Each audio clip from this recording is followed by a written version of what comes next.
A very good morning, my dear student. Today we will start your class 8 SST. My dear student, as you know that in my previous class, my previous video, I had given some information regarding your SST syllabus, your SST book. Today we will also discuss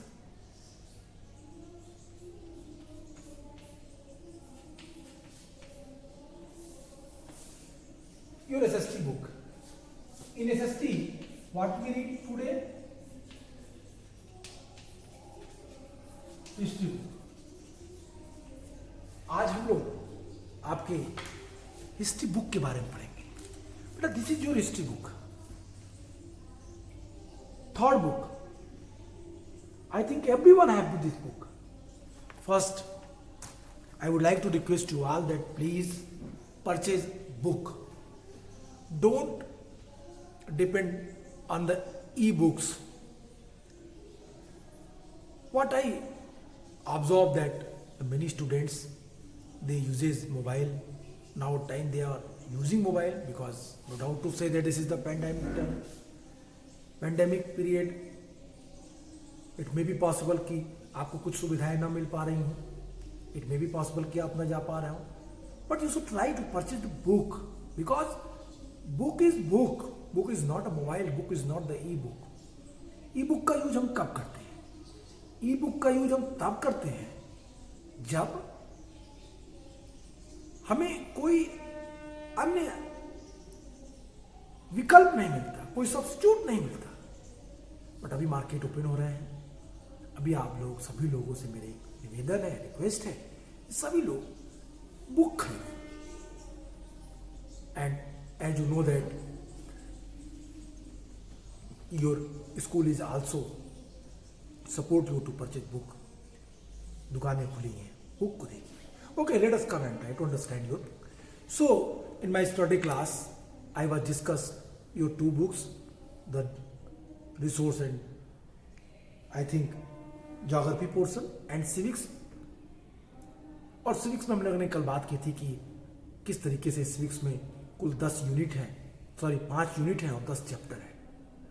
in civics portion, as I told you, as I taught you, as I inform you that the 5 units and every units have 2 chapters, so your whole chapter number is 10. Similarly, in geography portion, I was also discussed the 6th chapter in your geography book, and same in your history book there are the 10 chapter according to new syllabus. Someone have old book, someone have 2 book of history. आपके पास, कुछ लोगों के पास history की 2 किताबें होंगी. उन 2 किताबों में 12 चैप्टर दिए हुए हैं. लेकिन अभी जो नया सिलेबस है उसके अकॉर्डिंग आपके कुल हिस्ट्री में 10 चैप्टर है, 10 चैप्टर है. तो हिस्ट्री के 10 चैप्टर, सिविक्स के 10 चैप्टर और ज्योग्राफी के कितने? 6 चैप्टर. तो कितने कुल चैप्टर हुए हिस्ट्री में? Total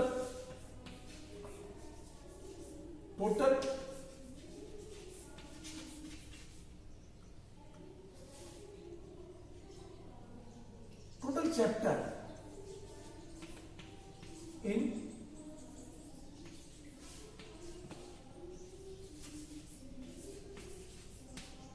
all books of SST. all book of SST मतलब it means what I am telling, civics plus geography, and then after third portion is history. तो जो ये है इसमें एक पोर्शन और है, एनवायरमेंट.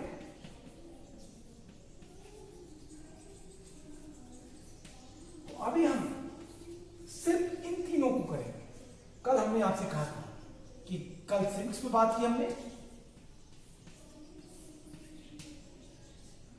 तो सिविक्स पे कल हमने बात की जो तो सिविक्स में मैंने कहा कि 5 यूनिट्स है और ईच यूनिट्स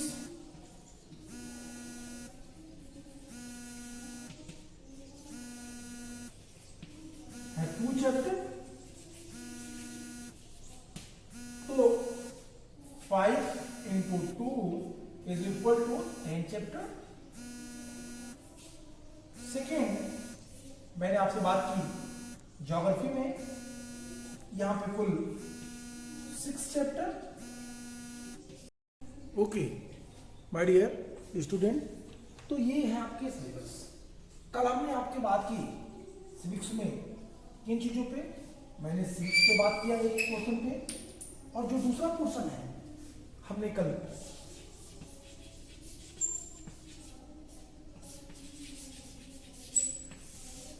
ज्योग्राफी में बात की थी, और हमने ज्योग्राफी में कहा था कि 6 चैप्टर आपके यहाँ पे है। रिसोर्स एंड डेवलपमेंट एक बुक का नाम था जिस पर हमने चर्चा की थी। आज हम लोग किस पोर्शन पे देखेंगे? आज हम लोग हिस्ट्री वाले पोर्शन पे बात करेंगे। आज आपके बुक में हिस्ट्री में कितने सिलेबस है, कितने चैप्टर हैं, चैप्टर में क्या क्या है, एक थोड़ी सी स्टडीज पे करने का प्रयास हम लोग करेंगे। तो आइए देखते हैं आज हिस्ट्री की बुक के बारे में। आपको याद होगा तो हमने आपको बताया था कि आपके बुक में क्या क्या है, क्या क्या आपको पढ़ना है, किन किन चीज़ों पे आपको बातें करनी है। चलिए हम आपको बताते हैं। पहला चैप्टर है how, when and where. First chapter आपका हिस्ट्री का how, when and where. How, when and where का मतलब without any hesitation you can easily understand that the topic, the title of this chapter, it want to give you some information। जब भी आप किसी चीज को समझना चाहते हैं तो आपको क्या समझना होता है? हाउ कैसे हुआ, व्हेन कब हुआ, वेयर कहाँ हुआ, हाउ, व्हेन, वेयर, व्हाट, इस तरह की बातें।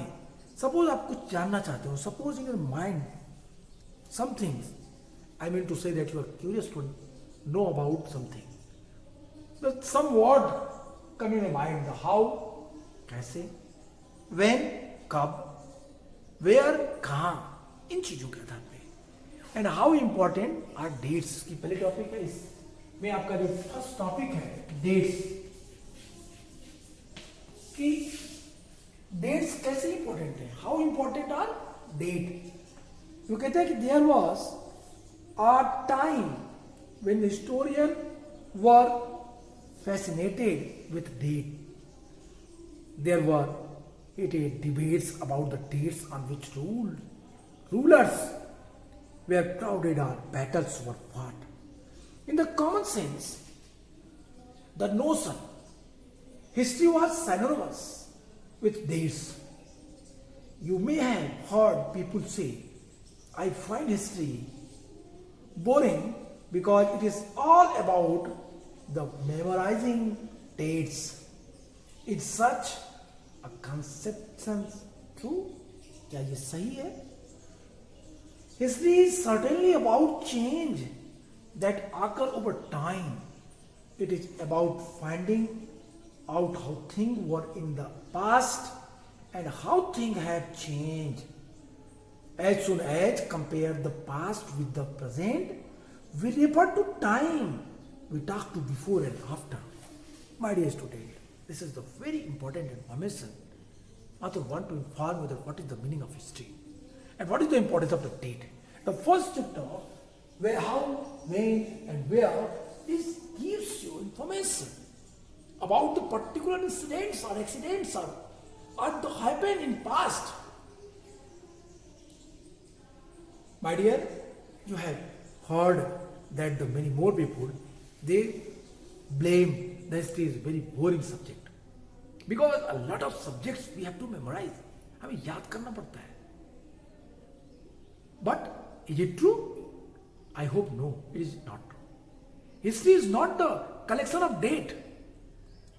History is the subject which gives us information regarding our past, and with the help of that fault which we did in past, we have to maintain our future, we have to make our future. हम उन गलतियों से सीखते हैं जो हमने past में किया और उसकी सहायता से हम भविष्य को बनाना चाहते हैं। एक विद्वान है ब्यूरी, ब्यूरी ने लिखा हिस्ट्री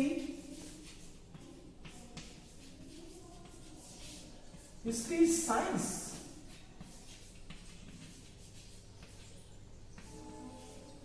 नथिंग लेस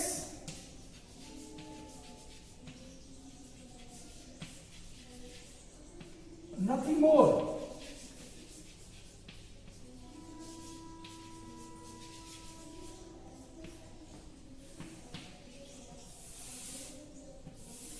चलिए अभी देखिए कितना अच्छा स्टेटमेंट है। History is science, nothing less nothing मोर। इतिहास विज्ञान है। ब्यूरी ने कहा कि इतिहास विज्ञान है, न कम न ज्यादा। अगर आप क्लास 11th में आपका कोई भी सीनियर आपका ब्रदर या सिस्टर स्कूल में है तो उससे आप बात करिए, वो आपसे बोलेगा कि ह्यूमैनिटीज सब्जेक्ट है।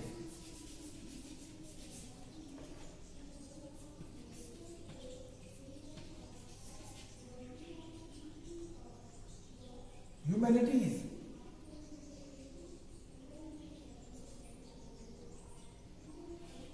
तो ह्यूमैनिटीज जो है, या ह्यूमैनिटीज को मैं हटा दूंगा, मैं सीधे हिस्ट्री पे आया। तो जो ह्यूमैनिटीज है इसमें जो हिस्ट्री पोर्शन है वो वहां कहा गया history is mother of all subject.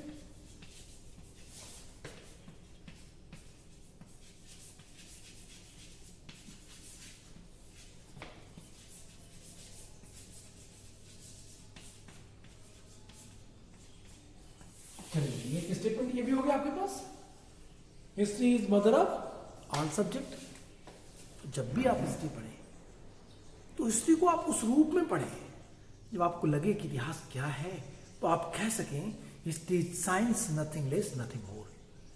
History is not the collection of fact, history is not collection of date. History gives us a path to connect with our past. It's like a bridge.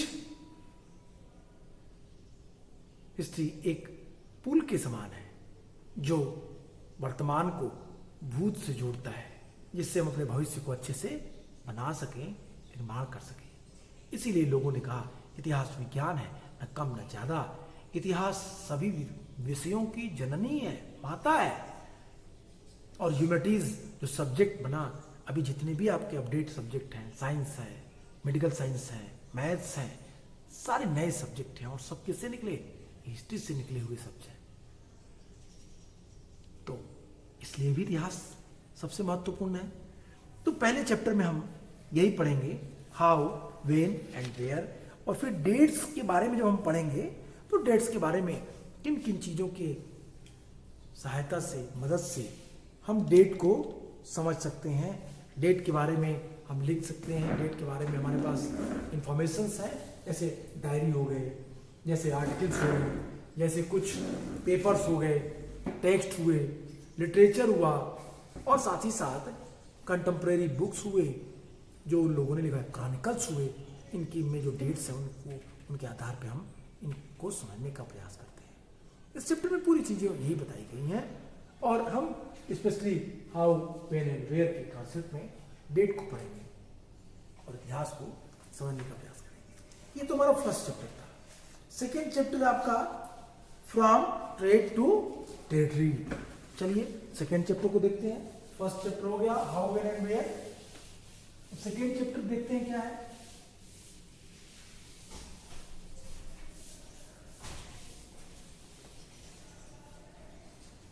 Second chapter from trade to territory. Second जो हमारा chapter है वो है from trade to territory.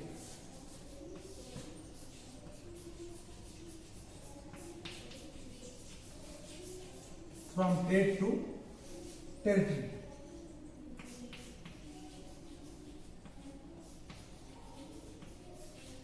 From trade to territory,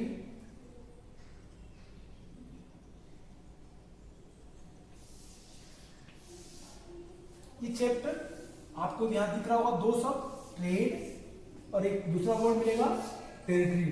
ये दोनों word एक दूसरे से कनेक्ट है। हम यहां पे क्या पढ़ेंगे, कॉलोनियल सिटी के बारे में, colonial empire.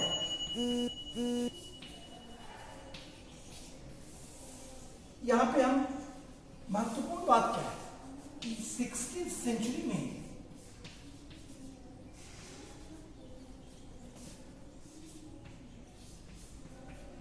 16th century C में जो फॉरेन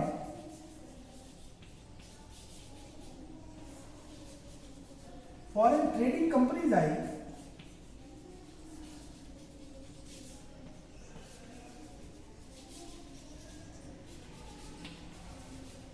जो फॉरेन ट्रेडिंग कंपनीज आई, इन लोगों ने किस तरीके से व्यापार शुरू करके पूरे देश पे कब्जा कर लिया, पूरे देश को अपने अधिकार में ले लिया, इन चीजों को इसमें हम पढ़ेंगे।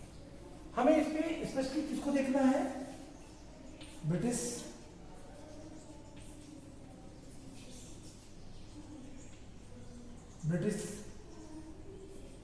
फ्रेंच, इन दोनों चीजों को हमको ध्यान देना है। इसके अलावा भारत में जो फॉरेन कंपनीज आई उसमें कौन कौन लोग आए, इसके बारे में हमने विस्तार से बातें की थी। आपके पुरानी क्लासों में आपने पढ़ा भी होगा कि कौन सा क्रम था भारत आने में। भारत पहले कौन आए, पुर्तगाली, फिर पुर्तगालियों के बाद डच, फिर डचों के बाद अंग्रेज, अंग्रेज के बाद डेन के बाद फ्रांसीसी, तो सबसे लास्ट में फ्रांसीसी आए और पुर्तगाली सबसे पहले आए और सबसे बाद में भारत से गए। 1961 that was time when Portuguese colonies were decline, समाप्त हुई, या पुर्तगालियों ने भारत से अपने अधिकार को छोड़ा। इसके पहले अंग्रेजों ने किस तरीके से पूरे राज्य को बनाया, इस चैप्टर में हम लोग इंट्रोडक्शन में देखेंगे कि किस तरीके से लेटर मुगल के बाद, औरंगजेब की मृत्यु के बाद जब मुगल सत्ता कमजोर हुई, तो मुगल सत्ता जब कमजोर हुई तो जब हम बात औरंगजेब की करते हैं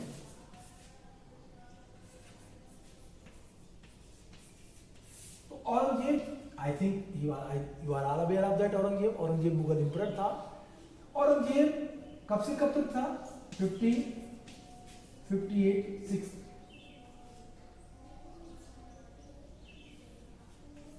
6058 पे गद्दी पे बैठा और कब तक रहा, 1707 तक। जब तक उसकी मृत्यु नहीं हुई तब तक वो मुगल साम्राज्य में एम्परर बना रहा। तो औरंगजेब ने 6058 टू 70, लेकिन जब 1777 में वो उसकी मृत्यु हुई तो उसमें मुगल साम्राज्य कमजोर हो चुका था। और ये वही टाइम था जब क्या हुआ, भारत में अंग्रेजों ने शासन किया, भारत में अंग्रेजों ने अपने को मजबूती से स्थापित कर लिया। My dear, I hope you are getting understand. In this chapter, we are trying to understand about that the foreigners companies, how can they establish in India and how can they expand their empire? Gradually, they अपने को भारत में उन्होंने स्थापित करते हुए जो local rulers थे उनके डिस्प्यूट्स में अपने को इंटरफेयर किया, अपने को जोड़ा और फिर वहां के झगड़ों का फायदा उठाया और वहां से फायदा लिया। तो ये सबसे महत्वपूर्ण बात है, इन चीजों को हम इस चैप्टर में पढ़ेंगे। ये चैप्टर हम आपका है from trade to territory, from trade to territory. So my dear, अगर आप इस चैप्टर को देखें तो from trade to territory the company establish power, book chapter का नाम ही है from trade to territory the company establish power. किस तरीके से कंपनी ने अपने पावर को स्टेब्लिश किया। Aurangzeb was the last of the powerful Mughal ruler. He established the control over a very large part of the territory that is now known as India. After his death in 1707, many Mughal governors and big jamidars began asserting their authority and establishing the regional kingdoms. As powerful kingdom emerged in the various part of India, then it could be no longer function as an effective center. That was the main reason. My dear student, क्यों ये foreign companies they establish power? How the foreign company they establish himself in British India? Because, my dear student, without any hesitation, you have to understand कि औरंगजेब की मृत्यु के बाद 1707 के बाद जितने भी प्रोविंसेस थे मुगल काल में, प्रोविंसेस कितने थे? जो स्टेट थे, सूबा था, 21 सूबे थे, और ये 21 सूबे में गवर्नर थे यहाँ पे। तो जो गवर्नर थे या सूबेदार थे,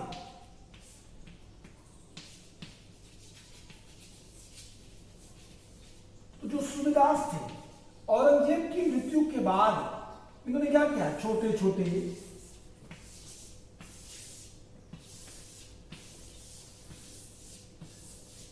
राज्यों को बना दिया, और ये छोटे छोटे जो राज्य बने, ये बातें प्रूव कर रही थी कि अब कोई भी जो मुगल एम्परर है वो इतना ही पावरफुल नहीं है कि जो इन चीजों के साथ सबको जोड़ के रख सके। और ये गोल्डन अपॉर्चुनिटी थी किसके लिए?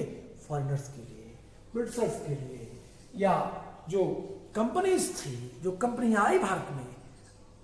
सो that's why the company establishes power. Company ने भारत में अपनी सत्ता स्थापित कर ली, वो अपने को मजबूती से यहाँ पे खड़ा कर लिए। ओके माय डियर, इसमें हम इन चीजों को विस्तार से ट्रेड टू ट्रेड टीचर। और अब इसके बाद थर्ड चैप्टर क्या है देखते हैं।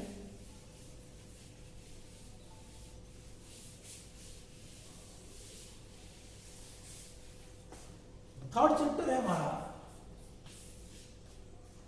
आपके बुक का इस हिस्ट्री वाले पोर्शन के। अभी हम सिर्फ आपको इंट्रोडक्शन के रूप में चैप्टर के बारे में थोड़ी थोड़ी चीजें बता रहे हैं।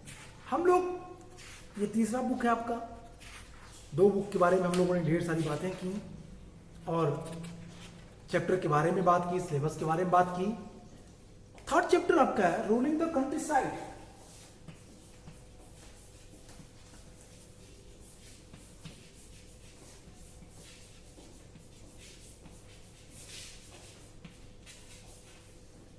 रूलिंग द कंट्री साइड्स, सबसे महत्वपूर्ण बात बेटा कि कंट्री साइड्स का मतलब क्या है। तो आपको सबसे पहले कंट्री साइड्स की मीनिंग जाननी है। ये क्या है? कहते हैं ruling the country side. Country side मतलब विलेज की बात कर रहे हैं। बहुत सारे लोग सोचेंगे कंट्री साइड का मतलब क्या होगा। तो कंट्री साइड मतलब अब ये कह रहा है गांव में किस तरीके से उन्होंने सत्ता स्थापित की, लैंड सेटलमेंट्स वहां क्या रहा होगा, किस तरीके से कंपनी ने जब बैटल ऑफ प्लासी और बैटल ऑफ बक्सर के बाद नॉर्थ इंडिया में उसने अपनी सत्ता स्थापित कर ली, अपने को पूरी तरीके से स्थापित कर लिया, तो किस तरीके से उन लोगों ने शासन शुरू किया भारत में।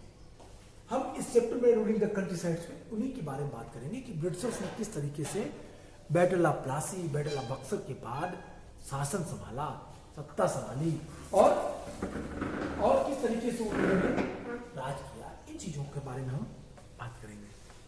तो कहते हैं on the 12th August 1765 the Mughal emperor appointed the East India Company as the Diwan of Bengal. The actual event most probably took place in Robert Clive's tent with a few Englishmen and the Indians as witness, but in the paintings above, the event is shown as a majestic occasion taking place in the grand setting. The painters was commissioned by the Clives to record the memorable events in Clive's life. The Grants of Diwan clearly was one such event in the British, the imagination. कहने का sense इतना ही है कि अब British India में Britishers तेजी से अपने को स्थापित कर रहे थे। Battle of Plassey, battle of Buxar के बाद क्लाइव ने किस तरीके से सत्ता ली, अपने लोगों को स्थापित किया और एक पूरा का पूरा कैनवास तैयार हो रहा था ब्रिटिश एम्पायर का। तो ये हम रूलिंग द कंट्री साइड में पढ़ेंगे। चैप्टर 4 है आपका। चैप्टर 4 अगर आप देखें, इस चैप्टर में रूलिंग द कंट्री साइड्स में revenue of the company, need to the improve agriculture, the problems, the new system is devised, the Munro system, all was not well, crops of Europe, और फिर why the demand for Indians indigo, Britain turns to India. इस तरह के तमाम सारे topics हैं। How was indigo cultivated, the problem with nij cultivation, indigo on the land of ryots, the blue rebellions and after. और फिर इसके बाद ये चैप्टर आपका खत्म होता है। इसमें हम नील विद्रोह के बारे में पढ़ेंगे। इसमें हम नील किस तरीके से नील की खेती करते थे, पीजेंट्स के साथ किस तरीके से इंजस्टिस होती थी, इन सारी चीजों को हम बात करेंगे। अब चैप्टर 4 आपका है। चैप्टर 4 आपका है tribals, dikus,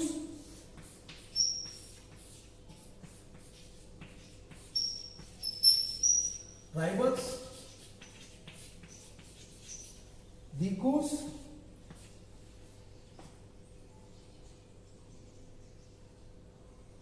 and the vision of the golden age, and the vision of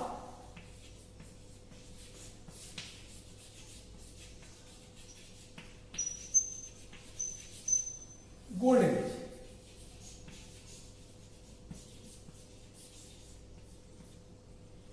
vision of golden as, स्वर्णिम काल कहता है ट्राइबल्स। वर्ड को देखिए, दिकुज, ये दिकुज का मीनिंग क्या होती है? दिकुज की मतलब क्या है आपको आसानी से समझना चाहिए। ये दिकु का मतलब होता है सीधा सीधा सा कि वो लोग जो बाहर से आए हुए हों, वो लोग जो जंगलों में न रहते हों, उन्हें बाहर से उनको थूक दिया गया उनके ऊपर। ऐसे लोगों को ट्राइबल्स ने एक वर्ड दिया, नाम दिया उसका दिकुज, उन्हें दिकु कहा गया। इसमें हम जंगलों में फॉरेस्ट्री एक्ट के लागू होने के बाद किस तरीके से रिवोल्ट हुए, जो ट्राइबल्स रिवोल्ट है, इनके बारे में पढ़ेंगे। हम संथाल रिवोल्ट, हम मुंडा रिवोल्ट, हम उनके क्षेत्रों में किस तरीके से इनकॉर्चमेंट हो रहे थे, किस तरीके से उनका एक्सप्लॉयटेशन हो रहा था, इन चीज़ों के बारे में हम विस्तार से पढ़ेंगे। चैप्टर 4 में tribals, dikus and vision of golden age. इसमें कई सारे टॉपिक्स हैं, बहुत इंपॉर्टेंट टॉपिक हैं जो आपको अच्छे लगेंगे अगर आप उनको देखेंगे तो। टॉपिक में है how did tribal groups live, some were jhum cultivators, हम उनकी खेती के बारे में पढ़ेंगे। झूम कल्टिवेटर्स क्या है उसके बारे में पढ़ेंगे। सम वर हंटर्स एंड गैदरर्स, कुछ लोग झूम शिफ्टिंग कल्टिवेशन करते हैं, कुछ लोग खाद्य संग्राहक संस्कृति के लोग हैं। सम हर्डेड एनिमल्स, कुछ लोग जीव जंतुओं का शिकार करते हैं, जानवरों का शिकार करते हैं जंगल में। Some took settled cultivation, कुछ लोग स्थायी रूप से खेती करते हैं।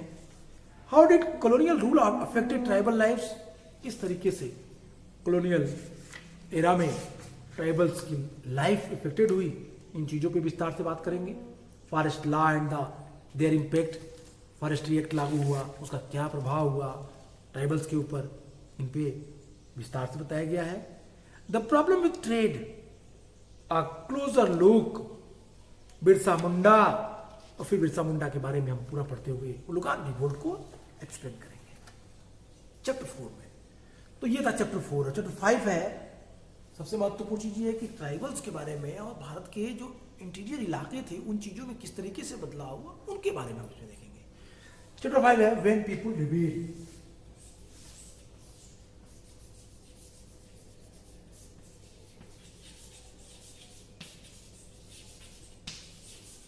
When people rebel, तो जब भारत में लोगों ने विद्रोह किया 1857 आफ्टर।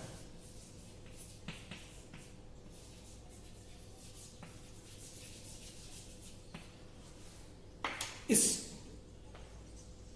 चैप्टर में व्हेन पीपल रिबेल में जो आपका 5th चैप्टर है, नो डाउट टू से इसमें क्या पढ़ना है। जब मैंने लिख दिया कि रिवोल्ट 1857, रिवोल्ट 1857 लिखते ही आपके मन में ये बात आ जानी चाहिए कि हम इस चैप्टर में भारत की स्वतंत्रता संग्राम, पहले स्वतंत्रता संग्राम या भारत की पहली जो क्रांति हुई थी 1857 में, उसके बारे में हम यहाँ विस्तार से चर्चा इस पर करेंगे। इन चीज़ों को इसमें देखेंगे। हम ये भी देखेंगे कि क्या रिवोल्ट के रीजन सिर्फ और सिर्फ कार्टिलेज का प्रयोग था, क्या सिर्फ सिपाहियों का अनसेटिस्फैक्शन था या डिससेटिस्फैक्शन था, सिपाहियों के केवल डिससेटिस्फैक्शन के कारण ये रिवोल्ट हुआ या इसके पीछे के और भी रीजन्स थे। और फिर हम कागज पे बात करेंगे, हम फीचर्स पे बात करेंगे रिवोल्ट के, कि क्या ये क्रांति थी, क्या ये अपराइजिंग था, क्या ये रिवोल्ट था, रिवोल्ट थी, अपराइजिंग थी या फ्रीडम स्ट्रगल था, क्या था ये, इतिहासकार इसको क्या कहते हैं, क्या मानते हैं। इन चीजों के बारे में हम इस चैप्टर में बातें करेंगे। तो I hope you are getting understand. तो ये आपके चैप्टर 5 तक हम लोगों ने बात की। 5 चैप्टर जो बचे हैं उन 5 चैप्टर पे हम कल बात करेंगे, उन चीजों के बारे में विस्तार से चर्चा करेंगे। आज के लिए इतना ही। Good bye and take care.